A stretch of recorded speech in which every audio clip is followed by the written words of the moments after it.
Bapak Ibu sekalian, salah satu survei saya, kalau survei itu beda dengan penelitian.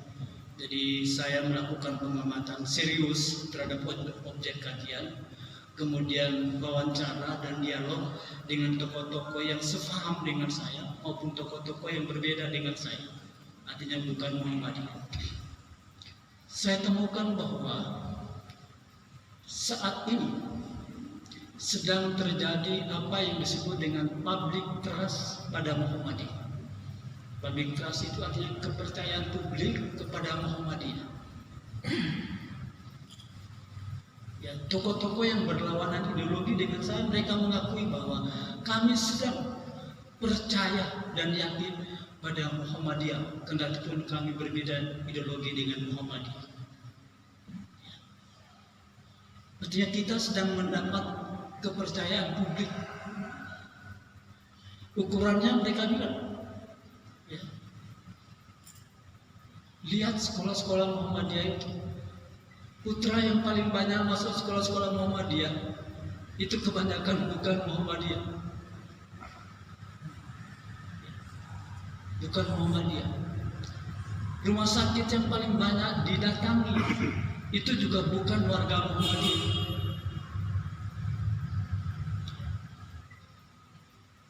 Itu ukurannya. Dan unit-unit pelayanan sosial yang bergerak untuk menjalani kehidupan umat itu juga kebanyakan mendapat support yang luar biasa dari keluarga-keluarga kita yang bukan Muhammadiyah. Gitu ya. Saya terus ajak bicara, kenapa ente memberi bantuan pada Muhammadiyah? Dia bilang, subhanallah, kalau di Muhammadiyah pegang duit itu insya Allah amanah sampai pada tempatnya, sampai pada sasarannya. Dan ini kan sama dengan dia mengurangi kepercayaan pada kelompok dia atau organisasi dia.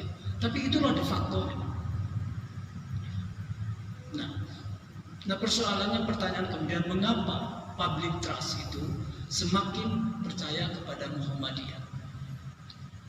Saya pikir dalam rangka menjaga public trust ini ada 3 perkara yang harus kita jaga. Ya.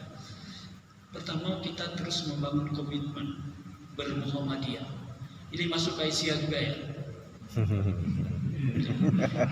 Yang saya sering dirasami waktu diri ngomong di Aisyah apa Muhammadiyah atau padahal Muhammadiyah tanpa Aisyah juga nggak berlaku. Iya betul. Jadi kita terus membangun komitmen bermuhammadiyah atau komitmen beraisyah gitu ya, dengan ortom-ortom itu. Mengapa komitmen itu menjadi penting? Agar kita ketika kita diberi kepercayaan oleh publik, jangan sampai pudar, apalagi hilang sama sekali.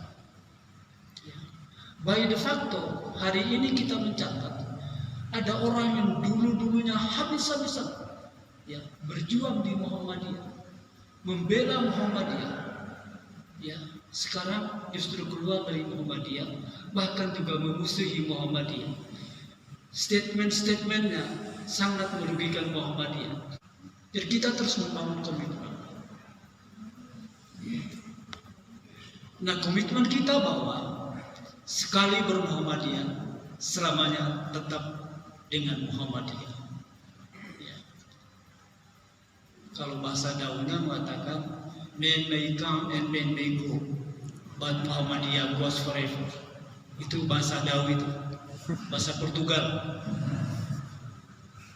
Orang boleh datang dan pergi, fasilitas perjuangan boleh ada dan tidak, tapi Muhammadiyah selamanya tetap survive. Nah, pertanyaan kecil kemudian, mengapa Muhammadiyah itu harus survive? Selalu ada. Bapak-bapak dan ibu-ibu sekalian, saya sering mengatakan bahwa insya Allah nanti kalau kita mati, kloter pertama masuk surga itu warga Muhammadiyah, termasuk Aisyah gitu ya. Ya, nyebutnya kalau masuk surga nyebut Aisyah gitu, biar nggak dirasakan. Masuk surga itu kloter pertama orang Muhammadiyah. Pertanyaannya, kenapa kita masuk surga pertama? Bahwa orang yang paling kaya raya, yang mempunyai saham spiritual, yang menanam saham spiritual dan membuat dia yang terkaya itu adalah warga besar Muhammadiyah. Lihat itu, TK PAUD. Lihat itu klinik sampai rumah sakit. Mulai TK PAUD sampai pendidikan tinggi. Musala sampai masjid. Itu semuanya adalah tanaman saham spiritual yang dilakukan oleh warga Perserikatan Muhammadiyah. Dan saham ini jauh lebih mahal. Tidak bisa ditebus oleh berapapun jumlah materi yang kita miliki. Jadi kita ini kaya raya. Saya di kampus itu terkenal Profesor Kere. Tahu Kere ya? Kere itu apa ya? Iya. Saya bilang ya ente karena melihat itu dari perspektif ya aliran materialistis kan. Orang materialistis itu mengukur orang baik itu ukuran seberapa besar dia mempunyai ya sejumlah materi, mobil mewah, rumah mewah, kemudian tabungannya, depositonya juga banyak. Sehingga terlepas dari kriteria itu masuk kelompok kere. Saya bilang alhamdulillah. Jujur saya katakan pada profesor itu bahwa insya Allah saya duluan masuk surga. Ente kaya itu kan kiblat ente kan ikut kaum kapitalis yang selalu menghitung, mengukur baik dan buruk itu seberapa besar jumlah materi yang Anda miliki secara pribadi. Dan itu dalam Islam sesat. Kaget dia. Begitu ya. Sekarang saya mau tanya, ente punya aset apa untuk kepentingan umat? Kan enggak ada.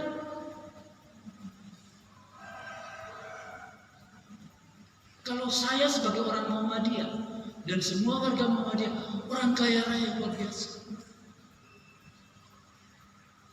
Kita mendirikan TK sampai perguruan tinggi, kita mendirikan klinik sampai rumah sakit, kita mendirikan pelayanan, unit pelayanan sosial untuk kepentingan umat. Dan umat yang memakai itu bukan warga Muhammadiyah. Mereka memperoleh kecerdasan, mereka mendapatkan kesehatan, mereka mendapatkan relasi sosial yang begitu luas. Karena Perserikatan Muhammadiyah itu tanaman-tanaman warga besar Muhammadiyah seperti kita. Soal yang terbanyak saya hadapi dalam soal harta warisan adalah sengketa tentang harta warisan. Itu persoalan yang paling dominan di pengadilan agama itu selain cerai angka yang tertinggi, kemudian yang kedua sengketa harta warisan yang ditinggal oleh pewaris. Bapak ibunya yang begitu bagus dicaci maki di depan pengadilan. Bahkan antara sama saudara tidak saling ketemu sampai mati. Karena itu saya katakan, Mas Profesor, mendingan sebagian harta disumbangkan untuk kepentingan umum. Daripada ente meninggalkan untuk ahli waris. Insya Allah kalau nanti jadi sengketa, ente dan istri ente akan dicaci maki habis-habisan. Dan saya sering mengalami itu di pengadilan. Jadi si profesor itu mengukur bahwa orang baik itu kena seberapa besar harta secara material yang dia miliki. Dia nggak tahu bahwa amal jariah yang namanya infak, sedekah, ya, itu jauh lebih mahal karena dia akan menjadi investasi spiritual buat kita secara personal. Mulai tenaga kita, pikiran kita, harta kita, ya, doa kita itu jauh lebih mahal karena dia sudah dikonversi menjadi saham spiritual. Saya bilang untuk ente model begini enggak potongan masuk surga. Kalau saya diberi wewenang oleh malaikat untuk memilih, ente enggak bakalan, saya coret namanya. Kaya tapi pelit itu kan kasihan kan? Kaya tapi pelit. Jadi ukuran kekayaan kita sesungguhnya adalah kekayaan secara spiritual, saham spiritual. Dan itulah yang disebut dengan jariah yang terus mengalir. Karena itu kalau orang Muhammadiyah meninggal, Ya jangan dibaca, jangan kirim Fatihah. Mau suruh siapa bawa Fatihah itu? Tahu di mana alamat almarhum itu? Sudah berjariah selagi kita hidup, punya tenaga, punya pikiran, punya sedikit harta, berjariah. Itu yang akan sampai kepada kita secara abadi. Karena saham spiritual tidak pernah akan terhapus.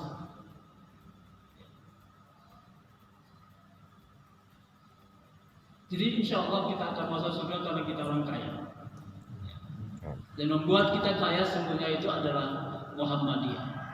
Dengan bahasa lain, Pak Dahlan itu mengajak warga besar Muhammadiyah menjadi orang kaya secara personal melalui gerakan Perserikatan Muhammadiyah. Kaya spiritual, mereka yang menanam saham-saham spiritual pada saat mereka hidup. Ini pentingnya kita membangun komitmen bermuhammadiyah. Karena Muhammadiyah mengajak kita jadi orang kaya secara personal. Hanya kita gerakan melalui Perserikatan Muhammadiyah. Tapi intinya adalah kekayaan secara pribadi. Itu satu. Yang kedua, membangun komitmen Muhammadiyah itu harus dituruti dengan sikap kita, yaitu memperkuat militansi bermuhammadiyah. Ya. Komitmen saja tidak cukup, Pak. Karena cobaannya sekarang nggak tanggung-tanggung. Karena itu kita membangun semangat militansi bahwa kita bermuhammadiyah ini sudah cukup memberikan jaminan kebahagiaan. Insya Allah fid din wad dunya wal akhirah. Karena itu jangan pernah tergiur dengan tawaran-tawaran, apalagi di zaman milenial di mana posisi kebutuhan manusia jauh lebih tinggi daripada kerja yang memberikan kepuasan dalam materi itu sangat terbatas. Kemarin ada satu analisis politik dari Jakarta mengatakan bahwa negara kita dihancur karena memang diserahkan pada relawan-relawan itu. Lah, bisa apa gitu? Karena itu menjadi betul Bapak Ibu sekalian, Nabi Shallallahu Alaihi Wasallam pada zaman itu beliau sudah memberikan satu statement yang menurut saya sangat penting untuk kita perhatikan pada zaman kita ini, yaitu beliau mengatakan ta'isa abdad dinar wa dirham, celakalah hamba-hamba dinar dan hamba-hamba dirham. Celaka. Itu betul terbukti. Mereka yang semulanya komitmen dengan Islam, begitu dikasih uang dan jabatan, kembali memusuhi musuh Islam, kembali merusak Islam dengan statement-statement mereka. Karena itu kita terus membangun militansi. Membangun militansi menurut paham saya itu harus terstruktur. Artinya begini, kita kalau di cabang itu kan kita punya ketua cabang, kemudian di dalam ketua itu ada majelis pembantu pimpinan, ya, majelis dan lembaga. Itu harus terjalin sebuah relasi yang cukup intensif dalam rangka melakukan sebuah pergerakan. Makanya rapat hari ini, ya saya pikir itu salah satu langkah yang paling relevan untuk membangun relasi antara struktur dalam kepengurusan di tingkat cabang untuk melakukan sebuah gerakan yang bagus dalam pergerakan Muhammadiyah. Saya tambah 5 menit. Nah, mengapa itu? Saya sering mengatakan bapak-bapak dan ibu-ibu sekalian, keberadaan kita di Muhammadiyah itu pastikan dan yakin sesungguhnya kita sedang beribadah dan berjihad fisabilillah. Itu loh yang luar biasa. Kita sedang beribadah dan berjihad fisabilillah.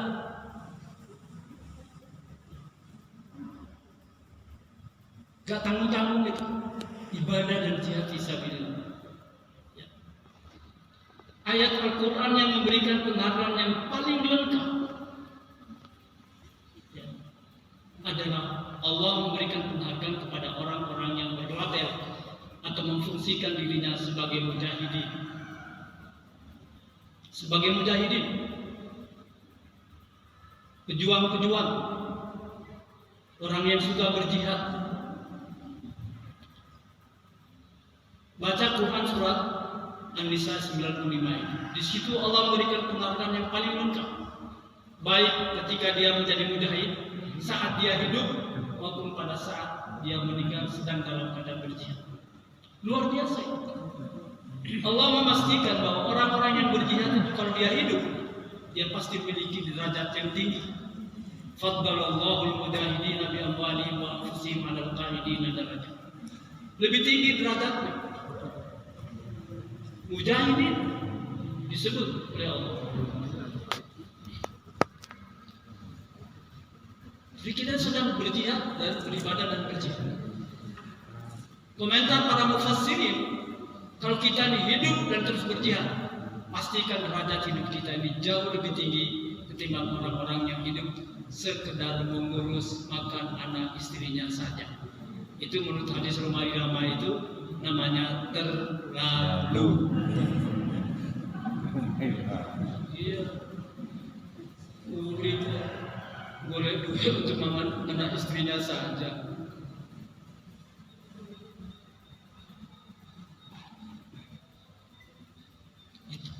Itu derajat kita ini insya Allah tinggi. Ya bukan insya Allah ya, sudah pasti ditahqiq jadi orang yang mendapatkan derajat yang tinggi di sisi Allah. Ketika kita memiliki watak sebagai mujahid fi sabilillah dalam pengertian makro dan mujahid Muhammadiyah dalam pengertian mikro. Kalau kita hidup dan terus berjuang, jika kita mati, saya sering bilang di mana-mana, dan mati sedang berjuang, pastikan kita akan mendapatkan mati yang mulia. Mati yang mulia. Insyaallah Mas Najib Hamid mendapatkan mati yang mulia. Karena baru akan mau menghadiri anak angkatnya mau nikah dan beliau akan mau jadi diminta oleh anak angkatnya menjadi khutbah nikah. Sebelum terjadi beliau sudah dilarikan ke rumah sakit Muhammadiyah di Gresik, kemudian dilanjutkan perjalanan ke rumah sakit Muhammadiyah Surabaya. Kalaupun mati para mujahid ini bukan husnul khotimah, mati mulia, itu kelasnya paling tertinggi ketimbang husnul khotimah. Husnul khotimah saya sudah mengatakan dalam bacaan saya sekian literatur itu, asal orang itu tidak murtad, mati ketika tenggelam, husnul khotimah. Karena dia nggak pernah masuk. Mati tabrak asal tidak murtad, husnul khotimah. Mati penyakit asal tidak murtad, husnul khotimah. Tapi khusus orang-orang yang berjihad di jalan Allah, Allah janjikan faqad waqa'a ajruhu 'ala Allah. Wa kana Allahu ghafurur rahim. An-Nisa ayat 100. Kata Allah, "Wa may yakhruj min baitihi muhajiran ila Allah wa rasulih." Barang siapa yang keluar dari rumah untuk berhijrah di jalan Allah dan Rasul, maksudnya berjihad, seperti hari ini dan hari-hari sebelumnya maupun hari-hari yang akan datang. Summa yudrikul maut, kemudian kita menemukan ajal kematian kita, faqad waqa'a ajruhu 'ala Allah. Sungguh kita akan mendapatkan mati yang mulia di sisi Allah dengan dua bonus utama. Maka Allah ghafurur rahim, akan mendapatkan ampunan Allah dan juga akan mendapatkan kasih sayang Allah. Itu yang saya katakan, perlu terus bangun komitmen, terus tingkatkan militansi perjuangan kita bersama Perserikatan Muhammadiyah. Karena kita sedang beribadah dan berjihad dengan penghargaan yang begitu lengkap.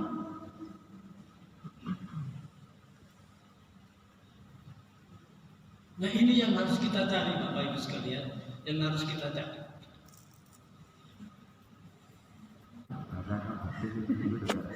Jadi Bapak Ibu sekalian, kita ini sedang berjihad, sedang beribadah dan berjihad.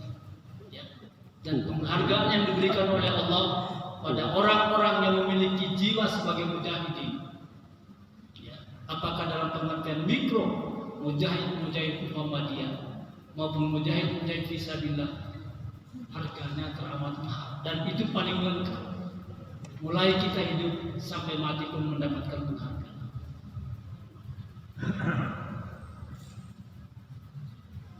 Karena itu saya berkesimpulan bahwa nanti kalau kita mati semua, kloter pertama masuk surga, keluarga besar Muhammadiyah termasuk Ibu Aisyah. Yang bisa saya pertanggungjawabkan dalam sebuah disertasi. Insya Allah kalau diuji oleh sesama profesor, pasti lulus dengan summa cum laude. Jadi begitu Bapak Ibu sekalian, mari kita terus menggerakkan Muhammadiyah dengan membangun komitmen dan meningkatkan militansi kita. Karena apa yang kita lakukan, semua kekayaannya kita merasakan secara personal, hanya digerakkan melalui sebuah korporasi yang namanya Perserikatan Muhammadiyah.